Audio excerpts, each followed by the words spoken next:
कल एक और पाकिस्तान का मैच होने जा रहा है जो कि पाकिस्तान वर्सेस नामीबिया का मैच है, तो हम उसके ऊपर डिस्कशन कर लेते हैं आज। ऑब्वियसली पाकिस्तान इंडिया के मैच के ऊपर बातें निकलती रहेंगी क्योंकि वो बातें हमारे दिमाग से भी निकल नहीं रही, वो मुंह जुबान पे ऊपर आई जाती हैं।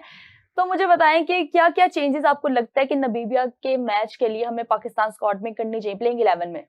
देखिए, अभी तक जो न्यूज़ सामने आ रही है वो तो यही है कि आप ख्वाजा नाफे को आप इन कर रहे हैं और उसके अलावा सलमान मिर्जा या नसीम शाह में से कोई एक जो है इसको आप इन करेंगे, यानी अच्छा। कि बाबर आजम और शाहीन आफरीदी की जगह। ये एक शाहीन और बाबर की जगह ये सलमान मिर्जा। लेकिन अभी तक ये देखिए ऑफिशियल नहीं है, टीम मैनेजमेंट की तरफ से कोई ऐसी चीज नहीं है, ये खबरें हैं। और ये पॉसिबल भी है, किया जा सकता है, क्योंकि देखिए नामीबिया ठीक है, आप भारत से जिस तरह आपने कहा कि हम भूल नहीं पा रहे हैं, बिल्कुल वो सदमा बड़ा गहरा है, बिल्कुल भूलना, लेकिन ये सदमा कोई पहला सदमा नहीं है। आप मुसलसल छठा मैच हारे हैं भारत से T20 फॉर्मेट में, 4, और ये पिछले 4 महीनों में 4 मैच हार तो चुके बात हैं। ये है कि देखिए इसमें आप चेंज कर सकते हैं उस मैच को, एक तरफ भी अगर आप करते हैं उसके बावजूद भी नामीबिया के खिलाफ अगर आप चेंज करते हैं कोई ऐसी बात नहीं है।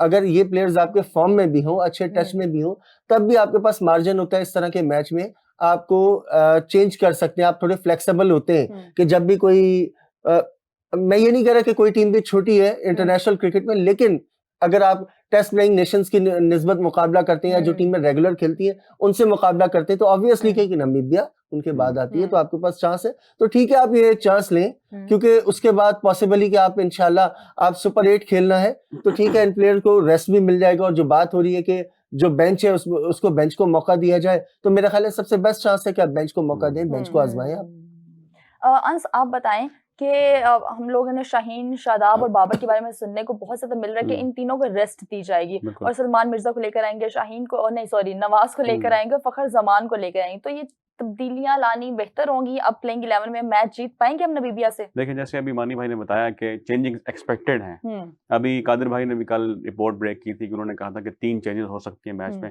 लेकिन अभी मैंने अब थोड़ी देर पहले कुछ उनकी फुटेजेस देखी है, उसमें शाहीन अफरीदी भी हमें प्रैक्टिस करते हुए नजर आ रहे हैं, बाबर आजम भी प्रैक्टिस करते हुए नजर आ रहे हैं, नसीम शाह वगैरह सारे प्रैक्टिस कर रहे हैं, मतलब सारे प्रैक्टिस कर रहे हैं। और ये एक्सपेक्ट किया जा रहा है कि कल के मैच में शाहीन अफरीदी और बाबर आजम की जगह पे सलमान मिर्जा, जिस तरह मानी भाई ने बताया, सलमान मिर्जा को और ख्वाजा नाफे या फखर जमान को चांस दिया जा सकता है। नामीबिया का मैच जैसे मानी भाई ने बताया इजी मैच है, इंटरनेशनल टीम तो सारी, नेदरलैंड वाला भी इजी था, हमने वो भी स्ट्रगल किया। नेदरलैंड ज्यादा प्रोफेशनल क्रिकेट खेलती है as compared to Namibia. Namibia उस तरह स्ट्रेंथ नहीं कर पाई, शो नहीं कर पाई अपनी, और पाकिस्तान के पास बड़ा अच्छा चांस है कि पाकिस्तान नामीबिया के खिलाफ जीते, रेस्ट करे 3-4 दिन, उसके बाद जो सुपर 8 के मुकाबले हैं उनको खेले, प्रॉपर तरीके से प्लान करे और सेमीफाइनल में पहुंचे। लेकिन मेरी जाती तौर पर ख्वाहिश यही है, कल भी मैंने बताया था कि पाकिस्तान नामीबिया से हारे और वापस आए और दोबारा से रीस्ट्रक्चर करे, किन चीजों में मसाइल हैं उन चीजों को देखे, और ताकि पाकिस्तान की क्रिकेट मजीद बेहतर हो सके, मुझे ऐसा लगता है। आप बताएं, आपको लग रहा है कि हम लोग सुपर 8 में जा पाएंगे? बिल्कुल, जैसे अभी अनस ने कहा कि आज प्रैक्टिस सेशन हो रहा था, कोलंबो का जो स्टेडियम है वहाँ एक कैंप नेट एक अंदर लगी हुई थी और बाकी 2 से 3 नेट स्टेडियम के बाहर नजर आई, और वहाँ फखर जमान भी बैटिंग करते हुए हमें नजर आए, नसीम, शाहीन और बाबर आजम, ये सब एक कह रहे थे कि एक बहुत एग्रेसिव अप्रोच के साथ आज प्रैक्टिस करते हुए नजर आए। मेरे ख्याल से शायद ये अप्रोच इसलिए दिखाई गई क्योंकि वो चाहते हैं टीम मैनेजमेंट से कि हमें एक मौका और दिया जाए, हमें निकाला ना जाए, अभी हमारे अंदर टैलेंट बाकी है। लेकिन मुझे ऐसा लगता है कि हमें नेक्स्ट मैच में ख्वाजा जो नाफे हैं और जो हमारे सलमान मिर्जा हैं, फखर जमान है, हमें इनके साथ जाना चाहिए। इस तरह जो है शाहीन, नसीम और बाबर को भी थोड़ा टाइम मिलेगा कि वो जो इंडिया वाली हार है उससे भी थोड़ा मूव ऑन कर पाएंगे और वो सुपर 8 के लिए बेहतर तरीके से ना एक परफॉर्मेंस, एक प्रॉपर प्लान के साथ उतरे। अच्छा हुमा, हमें ज्वाइन किया वीडियो लिंक से इस्लामाबाद से जाहिद फारूक साहब ने, स्पोर्ट्स एनालिस्ट। अस्सलाम वालेकुम sir, welcome to the show. अस्सलाम वालेकुम, कैसे? अल्लाह का शुक्र सर। हम बात कर रहे हैं पाकिस्तान इंडिया को मैच जो हम लोग हारे हैं और क्या क्या वहां पे हम लोगों ने गलतियां की हैं। अब हम लोगों का कल मैच है नामीबिया के साथ, तो आप बताएं कि कौन सी चेंजेस होनी चाहिए ताकि हम लोग सुपर 8 तक क्वालिफाई कर सके। बिस्मिल्लाहिर्रहमानिर्रहीम, थैंक यू वेरी मच। देखें, 3 बंदों को निशाना बनाया जा रहा है, लेकिन बाकी भी तो थे जिन्होंने साथ और भी जिन्होंने डबल फिगर क्रॉस नहीं किया। बिल्कुल। कैप्टन ने क्या किया है, फिर साइम ने क्या किया है, और फिर बाकी जिनके ऊपर तकिए थे वो उन्होंने क्या किया। देखिए, सबसे इंपॉर्टेंट चीज थी टॉस, और टॉस के ऊपर ही आप देख लें कि आपका डिसीजन कैसा था।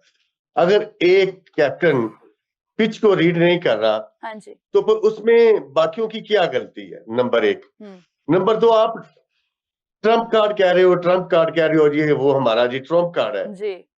तो कुट पड़ रही है आपको, और ट्रम्प तो कार्ड हम ट्रम्प यूज ही कार्ड नहीं तो कर रहे। यूज ही नहीं कर रहे, बिल्कुल। तो गलती तो कैप्टन की है, जिसने इतनी कुट खाई। और उसने, अब आपको भी एक पहले ओवर में विकेट मिल गई, तो दूसरा ओवर आपने क्यों नहीं कराया?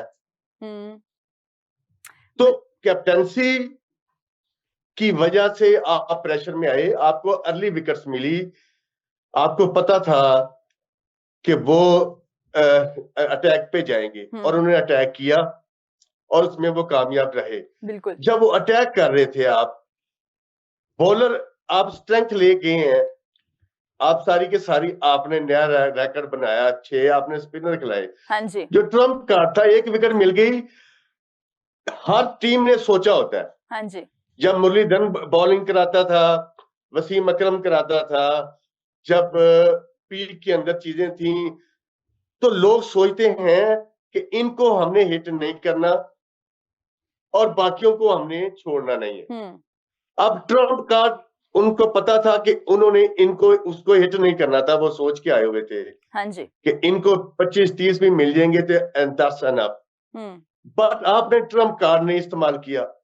10वें ओवर के बाद जब सारी लंका ढाई गई थी हमारी, बिल्कुल। तो उसके बाद आपको याद आया कैप्टन को, तो उन्होंने तो 10वें ओवर के बाद भी उसको चार्ज नहीं किया। जिसने चार्ज करने की कोशिश की वो आउट हुए। तो मैं समझता हूं कि मेन फैक्टर जो है, विच आई अंडरस्टैंड, कैप्टनसी की गलती है, इमेच्योरिटी है, बिल्कुल। और उन्होंने पिच को रीड नहीं किया। बाकी आप चेंजेस करें, अगर आप कर सकते हैं, तो ये भी फैसला आपका गलत होगा। बड़े मैचों के अंदर छोटी टीम को अगर आपने समझा, इजी लिया, तो फिर आपके लिए समटाइम प्रॉब्लम्स भी हो सकती हैं। अगर ऑस्ट्रेलिया फंस सकती है, 3 बड़े बड़े आपको पता अपसेट होते गुजरे, पाकिस्तान अमेरिका का मैच था, वो भी अपसेट होते होते बचा। हाँ जी, बिल्कुल। इंडिया का मैच था, वो भी अपसेट होते होते बचा।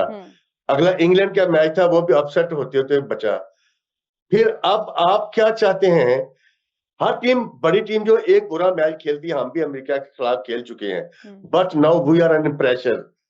प्रेशर के अंदर मैं समझता हूं एक्सपीरियंस प्लेयर्स जो होंगे, वो आप उनको आजमाना चाहिए। मैं समझता हूं कि शाहीन की रिप्लेसमेंट होनी चाहिए। अच्छा। क्योंकि उससे बॉल नहीं हो रही। हाँ जी। उसकी बॉल में स्ट्रेंथ नहीं है। बिल्कुल।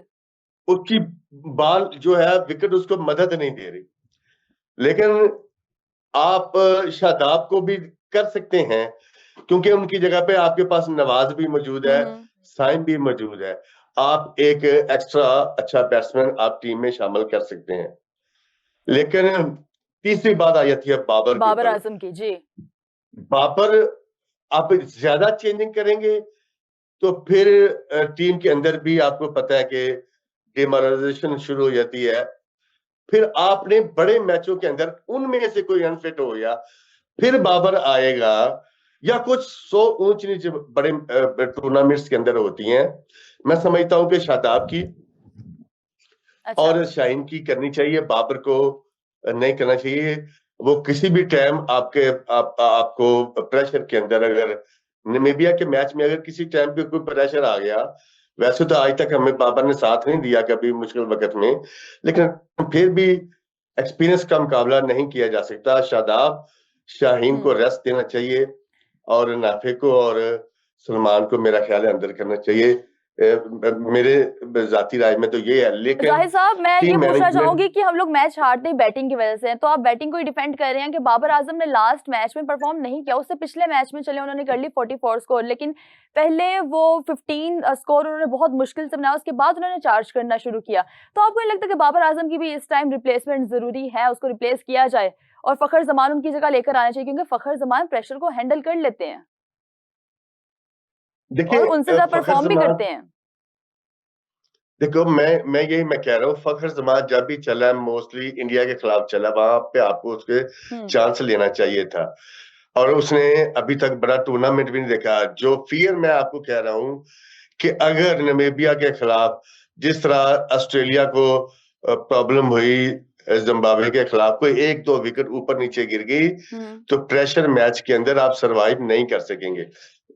ऑल दो के बाबर ने कभी भी मुश्किल वक्त में साथ नहीं दिया, लेकिन मुश्किल वक्त में कभी फखर ने भी हमारा साथ नहीं दिया। सर ये नेदरलैंड उनके वाले टुल्ले मैच में तक- भी हमने देखा है कि हमारी बैटिंग कोलैप्स कर चुकी थी। अगर फहीम अशरफ हमें ना बचाते, वो आके ना वहां पे स्कोर करते, तो हम लोग तो वो मैच हार चुके थे। तो मुझे तो यही इसमें मैंने सारी पहले टीम ही ही- अनफिट नजर आ रही है और मुझे डिसीजन ही समझ नहीं आ रहे। उसकी जगह अगर बाबर मैंने की पहले जगह ये ख्वाजा कहा नाफी ना कि होते। बड़ा हाँ जी जी सर, कंटिन्यू बड़ा करें। अपसेट होते बचा है, 3 बड़े अपसेट होते बचे है। चौथा आपके सामने ऑस्ट्रेलिया वाला जिम्बाब्वे के खिलाफ हुआ है, लेकिन मैं समझता हूं कि 2 जो चेंजेस हैं वो एनफ है।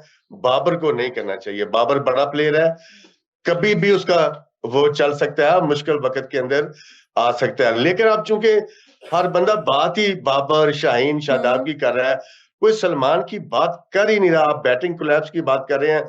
फरहान ने क्या किया, फिर साइम ने क्या किया, कैप्टन ने क्या किया। अगर शादाब नहीं खेला या मेरा मतलब है बाबर नहीं खेला, तो बाकियों को भी तो खेलना चाहिए थे ना।